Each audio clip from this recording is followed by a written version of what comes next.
Boa tarde, pessoal, tudo bem? Hoje a ideia desse vídeo é provar o Teorema de Pitágoras usando uma demonstração que foi descoberta recentemente esse ano, tá bom? Por duas jovens dos Estados Unidos. A gente sabe que existem mais de 300 demonstrações do Teorema de Pitágoras, né?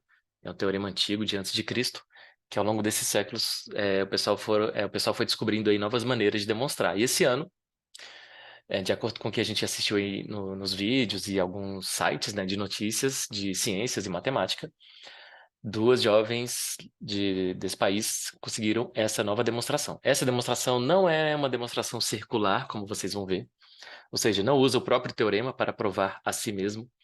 Ele usa basicamente três coisas, tá bom? A lei dos senos, que não é provada, né, por Pitágoras, usa a semelhança de triângulos e a soma da PG infinita, né? A soma da PG infinita também não se usa Pitágoras em sua demonstração, né, da fórmula. Antes disso, vamos ver alguns preliminares aqui, pessoal, da geometria, né? Se duas retas formarem ângulos de 90 graus com uma terceira, então essas retas são paralelas, a gente sabe disso. Porém, se essas duas retas formarem ângulos gama e alfa com essa terceira, de modo que gama mais alfa seja menor que 180, aqui a soma dá 180, né? Mas se a soma for menor que 180, então a R encontra a reta S, né? Tá aqui, ó, elas não são paralelas. Pessoal, eu vou construir aqui um triângulo, né? Eu não. Eu vou reproduzir o que as meninas fizeram, que é a reprodução aqui, que é a construção desse triângulo, da seguinte forma. Imagine um triângulo de lados, de ângulos, né? Alfa, Z e beta. Alfa, Z e beta. Alfa, 90 graus e beta. De lados, Z, X e Y, perdão. Z, X e Y. Vou construir um ângulo alfa aqui. E vou prolongar esse lado desse ângulo, tá? E vou prolongar esse lado aqui, o lado x. Vou prolongar aqui e vou supor, por enquanto, que esses dois lados se encontrem nesse ponto, né? Então, pessoal, o que acontece? Eu vou construir agora uma poligonal formada por segmentos de lados paralelos a este cateto e segmentos paralelos a este cateto aqui. Então, vai ser essa poligonal assim, ó, Z, T, U, W e etc. Beleza? Essa poligonal nunca vai encontrar esse ponto. Por quê? Porque se essa poligonal encontra esse ponto, ou ela chega horizontalmente, e aí essa parte estaria fora do interior do triângulo, não pode. Ou essa poligonal chegaria nesse ponto verticalmente. Esse segmento vertical aqui também estaria fora do interior do triângulo, não pode. Então, na verdade, essa poligonal, ela ela tem infinitos segmentos, ela nunca para. De modo que também nós temos infinitos triângulos, todos semelhantes, porque esse ângulo é alfa por construção, aqui é 90 por construção, aqui tem que ser beta, que é o beta aqui. Como aqui é alfa, porque aqui esse prolongamento aqui tem esse ponto de interseção desse segmento com esse, sendo esse aqui, ó, paralelo a esse, então aqui é alfa, aqui tem que ser alfa. Esses ângulos todos são alfa, né? Como aqui é alfa e esse segmento é paralelo a esse, aqui também é alfa. Como aqui é 90, aqui tem que ser beta. Como aqui é 90, aqui tem que ser beta. Todos os triângulos são semelhantes. Beleza. O que eu quero provar para vocês? Eu quero provar que R, V, M é uma PG, entendeu? E X, S e N é uma PG também.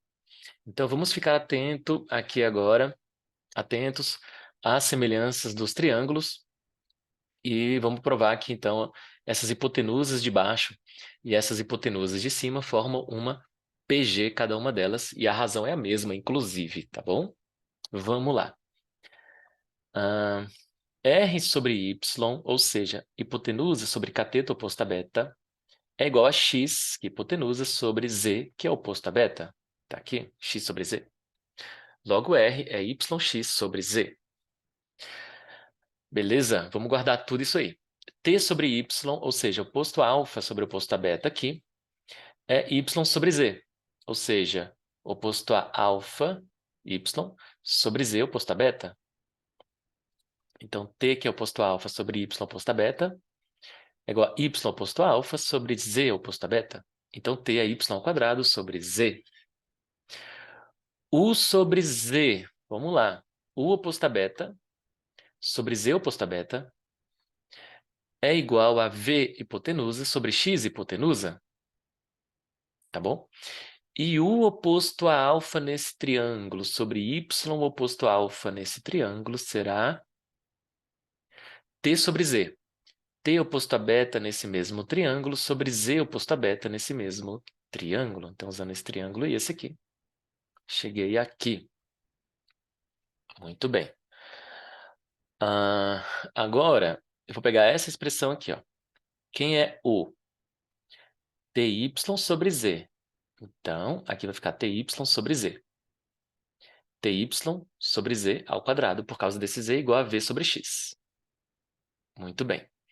Só que o t lá em cima é y ao quadrado sobre z. Y ao quadrado sobre z. Então vai ficar y ao cubo sobre z ao cubo. Igual a v sobre x. Quem é x lá em cima? X, pessoal, é zr sobre y. Olha lá, ó. Y, o x, perdão, né?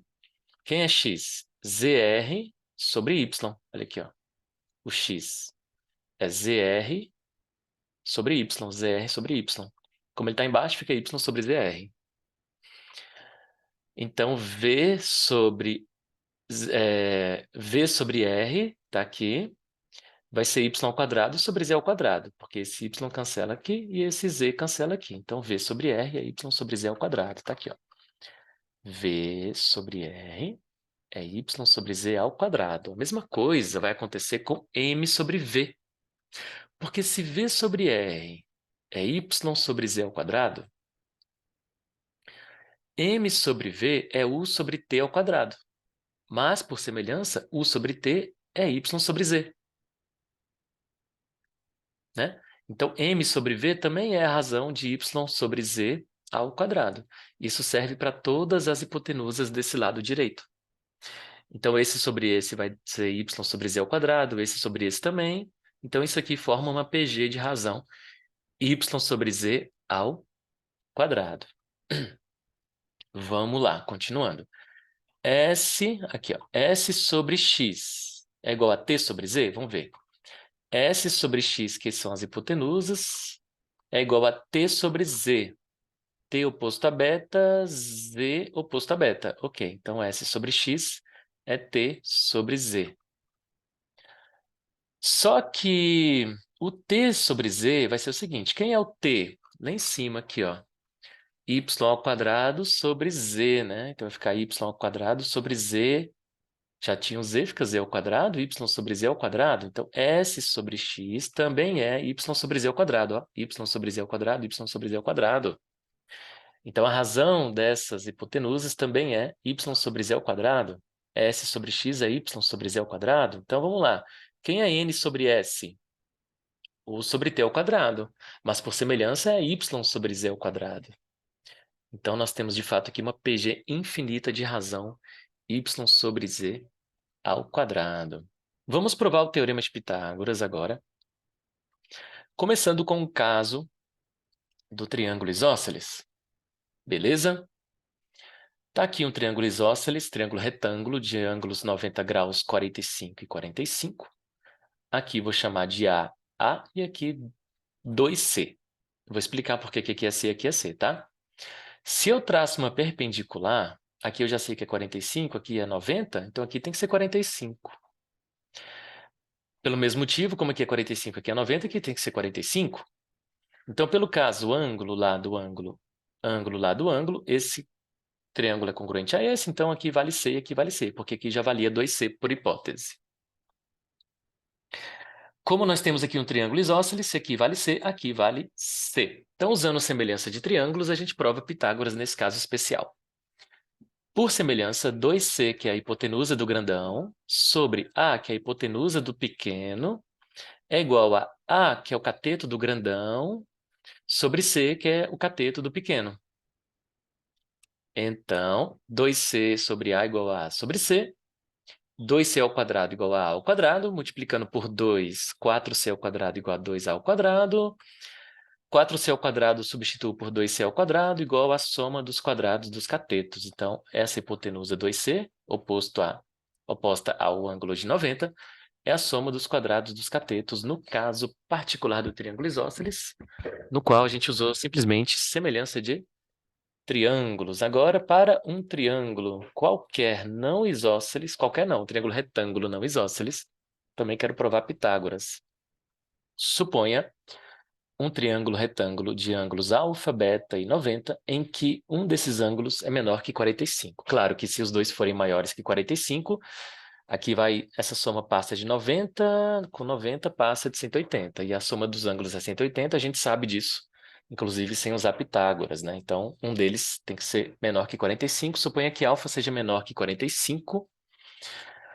Então, a gente sabe aqui, ó, que como beta mais alfa é 90, a gente sabe o seguinte, né? A gente sabe que é menor que 45, então alfa mais beta, que é igual a 90. Primeiro eu tenho que construir. Vou fazer a construção, depois eu explico. Vamos lá. Então tá aqui nosso triângulo, e vou construir, pessoal, o ângulo alfa aqui, ó.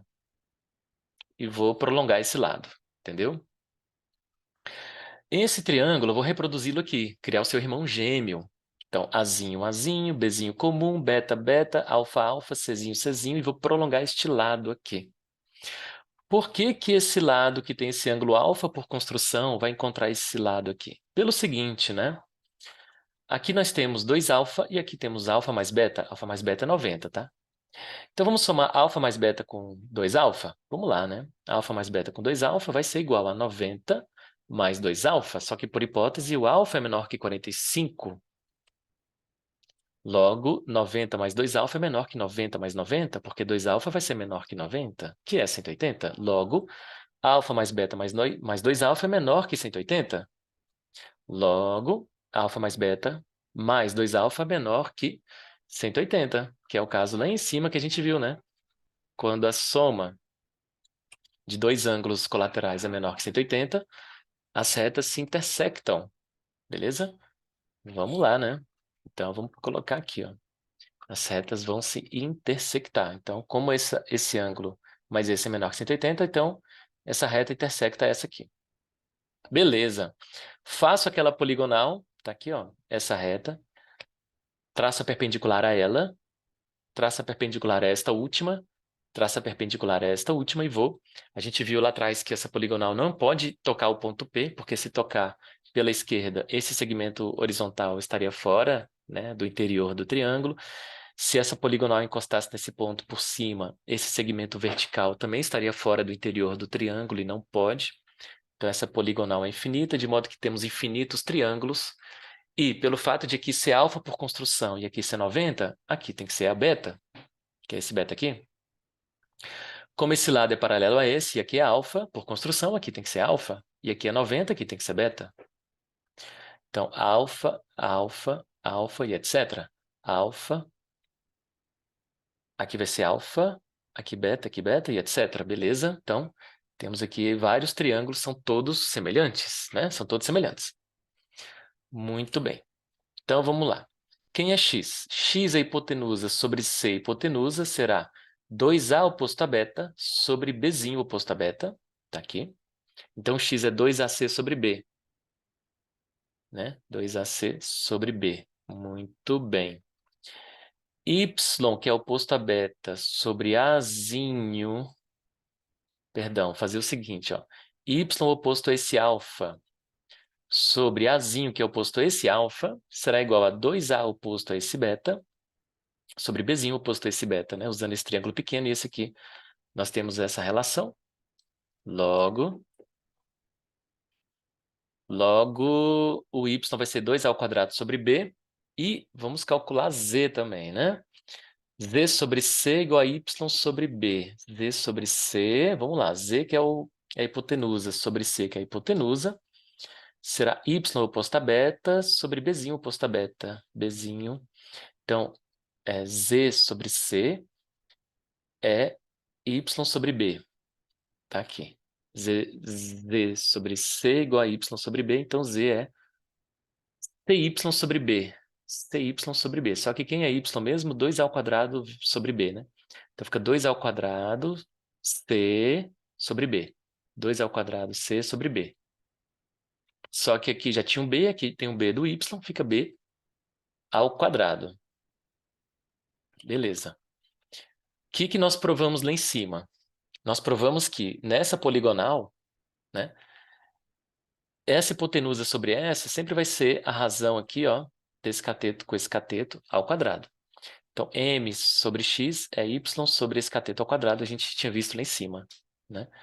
A mesma coisa, n sobre z também vai ser esse cateto sobre esse cateto ao quadrado, tínhamos visto isso lá em cima. Vamos recordar aqui rapidamente essa situação, ó. S sobre x é y sobre z ao quadrado, olha só. S sobre x é esse cateto sobre esse cateto ao quadrado, né? Lá embaixo as letras estão um pouco trocadas, mas é a ideia, né? M sobre x, ó, m sobre x vai ser y sobre 2a ao quadrado. Vamos lá. Quem é y? 2a² sobre b. 2a² sobre b. Já tinha o 2a aqui embaixo, continua 2a, tudo ao quadrado, cancela 2 com 2, cancela o quadrado com a, fica a sobre b ao quadrado. Então, m sobre x é azinho sobre bzinho ao quadrado. M sobre x é esse azinho sobre bzinho ao quadrado. Isso acontece para todos os triângulos, como tínhamos visto. Então, se m sobre x é igual a azinho sobre bzinho ao quadrado, a próxima hipotenusa sobre essa também será, por semelhança de triângulos, e assim sucessivamente. Então, aqui nós temos uma PG de razão a sobre b ao quadrado. N sobre z também. A gente tinha visto que n sobre z também é esse cateto sobre esse cateto ao quadrado, que a gente acabou de provar que é azinho sobre bzinho ao quadrado, ó. Né? Azinho sobre bzinho ao quadrado. Então, n sobre z, que é a razão dessas hipotenusas, ó, n sobre z é também a mesma razão da PG, como tínhamos visto antes, a sobre b ao quadrado. Muito bem, vamos calcular então agora esse comprimento L1 aqui, ó. X mais m mais etc. PG infinita, né? Então vai ser o primeiro termo, que é x, sobre 1 menos a razão. E a razão é a sobre b ao quadrado. Né? Então vai ser x sobre 1 menos essa razão. Vai ser o comprimento L1, beleza? X, né? 2ac sobre b, aqui, ó. X, aqui. 2ac sobre b, sobre 1 menos a razão, que é a sobre b ao quadrado, né? Então vai ser 2ac sobre b vezes o inverso dessa aqui, que é b ao quadrado sobre b2 menos a2. Cancela esse quadrado com b, fica 2abc sobre a diferença dos quadrados. Guarda esse L1 aí. L2. O L2 tem um Czinho que vai ficar meio sozinho aqui. E a PG começa em Z, tá bom? Z vale, ó, 2 ao² C sobre B2. 2, aqui, ó. 2 ao² C sobre B2. Então, quem é o L2? O L2, que é esse comprimento todo, vai ser o Czinho sozinho mais o Z, que é o primeiro termo da PG, 2a2C sobre B2, 2a2C sobre B2, mais, né, as próximas hipotenusas, que formam uma PG de razão a sobre b ao quadrado aqui, né? A mesma razão da outra PG, beleza? Então vai ser Czinho mais soma da PG infinita. Primeiro termo, 2a2C sobre B2 sobre 1 menos a razão. 1 menos a sobre b ao quadrado, né? Então, Czinho mais 2 ao² C sobre b ao quadrado, vezes o inverso dessa, que é b ao quadrado sobre a diferença dos quadrados, cancela B2 com B2, fica só 2 ao² C sobre a diferença de quadrados. C vezes B2 eu coloquei aqui. C vezes A2 negativo vai somar com C vezes A2 vezes 2 aqui, vai ficar só... Então, nós teremos 2 ao² C menos ao² C, né? Fica ao² C tudo sobre a diferença de quadrados. Então, temos L1 e L2, beleza?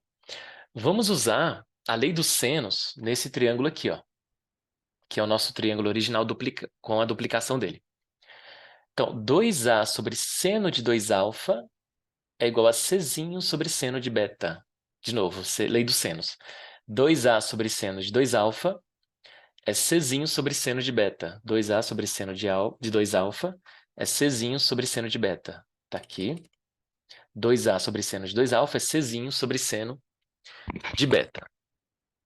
Só que o seno de 2α, no triângulo grandão que nós construímos aqui, seno de 2α aqui, ó, é o cateto oposto L1 sobre hipotenusa L2, porque aqui vale 90, né? Alfa mais beta é 90. Então, o seno de 2α eu vou substituir por L1 sobre L2. Lá embaixo, seno de 2α é L1 sobre L2. E o seno de beta, eu vou substituir por Bzinho sobre A. Perdão, Bzinho sobre C. Né? Seno de beta, Bzinho sobre C. Então, seno de 2α, L1 sobre L2, e o seno de beta, Bzinho sobre C. Bzinho sobre C é o seno de beta, tá aqui, ó. Seno de beta, Bzinho sobre C. Seno de 2α, L1 sobre L2, né? Multiplica pelo inverso dessa fração, fica L2 sobre L1, aqui também, fica C ao quadrado sobre B. O 2A eu passo para cá, ó, fica 2AB. 2AB. O C ao quadrado está aqui. E do lado esquerdo vai ficar só L2 sobre L1. Vamos dividir L2 sobre L1? L2 sobre L1. Está aqui o L2. Essa expressão sobre esse L1. Né?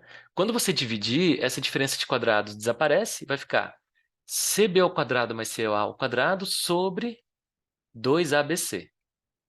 A soma de CB ao quadrado com CA ao quadrado sobre 2ABC. Sobre 2ABC. E aqui em cima a soma de CA ao quadrado com CB ao quadrado. L2 sobre L1. Né? Aqui, ó. E o 2A eu passei para cá. Então, o 2 vai simplificar com esse 2, o A vai simplificar com esse A, o B vai simplificar com esse B, então aqui tudo some. Aqui tinha sobrado só o Czinho, mas o Czinho corta com esses dois Cs. Então temos C ao quadrado igual a B2 mais A2, que é o teorema de Pitágoras para esse caso do triângulo não isósceles, em que aquele alfa é menor que 45. Então, a demonstração do teorema de Pitágoras desse ano é essa, em que nós utilizamos aqui, primeiro, o triângulo isósceles e usamos semelhança de triângulos, provamos. Depois, usamos aqui, pegamos um triângulo não isósceles, em que alfa é menor que 45, duplicamos, construímos o alfa aqui, vimos que essa reta encontra essa, porque a soma desses dois ângulos a gente calculou, deu menor que 180. Construímos essa poligonal, que vimos que ela não acaba, então são infinitos triângulos. Se são infinitos triângulos, essas hipotenusas formam uma PG infinita, essas hipotenusas também formam uma PG infinita. Nós calculamos L1 e L2 em termos de A, B e C. Né? Usamos a lei dos senos nesse triângulo, e aí a lei dos senos envolveu aqui, ó, o seno de 2α e o seno de beta. O seno de 2α, eu usei o triângulo grandão, vai ser L1 sobre L2. E o seno de beta, eu usei esse triângulo pequeno. Então, substituindo o seno de 2α e o seno de beta na relação da lei dos senos nesse triângulo aqui, a gente vai ficar com uma expressão que só depende de A, B e C. E essa expressão é exatamente o teorema de Pitágoras, né? E então provado aqui também para o caso do triângulo não isósceles, tá bom? Então é isso, pessoal. Acho que não ficou nenhuma brecha, né, da demonstração. Não ficou faltando nada, ficou bem arrumadinho aí, bem redonda a demonstração, beleza? Então é isso, pessoal. Um abraço, até mais.